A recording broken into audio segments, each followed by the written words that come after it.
Bonjour, coucou, ravisseur anthropomorphe.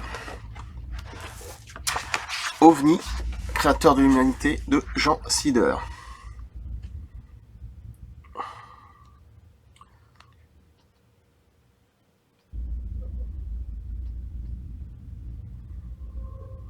Un passage assez intéressant quand même. Alors excusez-moi parce que c'est pas évident.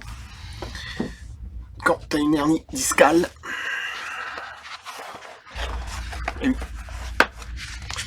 Donc j'y arrive quand même, mais c'est dur. Alors, ravisseur anthropomorphe.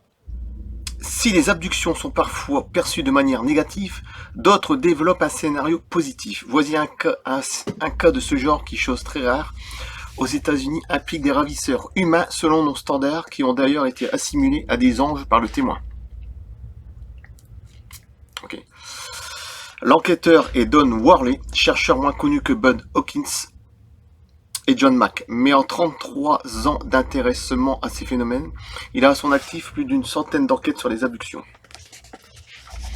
Le témoin est David Adams, pasteur qui appartient à un ordre religieux anglican dans la communauté est bien implantée dans certaines zones rurales du Canada et dans les pays du nord de l'Europe.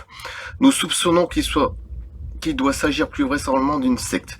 Il possède plusieurs diplômes universitaires, notamment en philosophie et en médecine. Il est prétend avoir enregistré plusieurs missing time et avoir été abducté de très nombreuses fois depuis sa plus tendre enfance par de grands et beaux êtres humains aux cheveux longs, blonds de type nordique. Bon, disons que ces aliens semblent n'être qu'une adaptation moderne des anges, tels que les peintres de la Renaissance les ont représentés. Oui. Si on accepte les vêtements et les ailes, ils étaient vêtus du cou aux pieds d'une combinaison d'une seule pièce, y compris les chaussures, qui épousaient les formes impeccables de leur corps. Et on a même vu certains complètement nus et a pu constater qu'ils avaient 2 organes sexuels. Des anges sexués en quelque sorte, comme ceux qui auraient été déchus pour avoir copulé avec des terriennes selon la Bible. Exact. Chose curieuse, il aurait eu à leur service des créatures plus petites, couvertes d'une fourrure et d'un système pileux abondant, et qui seraient confiées à des tâches physiques subalternes. On retrouve en gros les 2 mêmes types d'entités que le cas précédent, mais vêtues différemment. Les contacts de David Adams ont été vécus de façon positive et euphorique, puisqu'il est convaincu d'avoir été pris en main par des êtres placés sous des ordres de Dieu. Bon, ça c'est parce que c'est par rapport à son truc. En dépit de cette certitude, il a quand même admis s'être réveillé plusieurs fois avec le sentiment que quelque chose avait été fait à ses parties génitales. En effet, il a relevé des traces de sang sur son naine, N-A-I-N-E, et ses vêtements de nuit, ce qui ne lui a pas fait changer d'avis pour autant. Ces êtres, à l'entendre, auraient protégé sa vie et guidé son orientation spirituelle. Il assure avoir pu les toucher et a vu leur poitrine se soulever comme s'ils respiraient, a entendu les battements de leur cœur, a remarqué la présence des mamelons sur leur poitrine et a pu sentir l'odeur d'acide citrique qui émanait de leur corps. Pour lui, nul doute qu'il s'agissait d'êtres faits de chair et de sang. David Adams a affirmé aussi qu'à la fin du mois d'août 1987, un ovni a surgi brusquement au-dessus des 400 membres de sa communauté qui étaient réunis en plein air pour une cérémonie religieuse.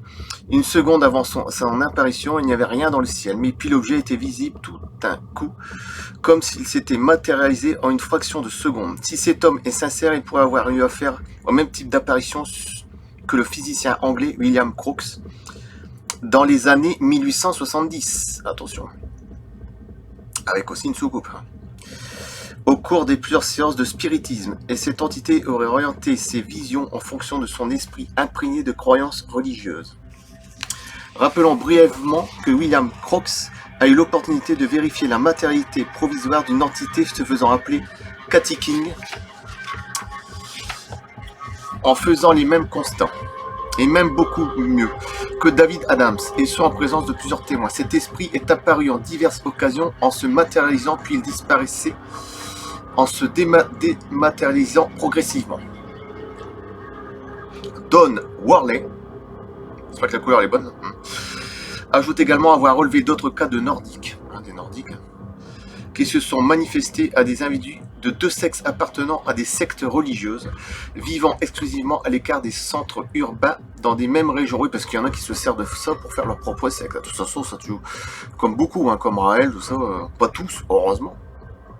Ce qui est dramatique, mais de toute façon, les religions, c'est pareil. Hein.